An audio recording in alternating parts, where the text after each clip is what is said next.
আসসালামু আলাইকুম প্রিয় ভিউয়ার্স। বাংলাদেশের লিডারশিপ ভণ্ডামিপূর্ণ বলেছে হাসনাত আবদুল্লাহ।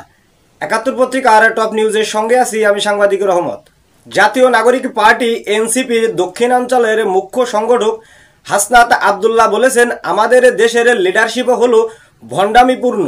তিনি বলেন, নেতারা আমাদের যা আমল করতে বলেন সেই আমলের ধারে কাছে দিয়েও তারা যান না। অর্থাৎ যারা সার্ভিস প্রডিউস করেন তারা সার্ভিসের কনজিউমার নন। শুক্রবার ২৮ মার্চ বিকালে কুমিল্লার দেবিদ্বার উপজেলা পরিষদ হলরুমে পাবলিকিয়ান অ্যাসোসিয়েশন আয়োজিত পুনর্মিলনী ও ইফতার আয়োজনে তিনি এসব কথা বলেন। হাসনাত আবদুল্লাহ আরও বলেন, সমাজে কিছু আছে সুদখোর ঘুষখোর, সমাজে কিছু মানুষ আছে যাদের কাজই হলো সালিশ দরবার করা, কিছু মানুষের কাজ হলো থানার চারপাশে ঘোরাফেরা করা।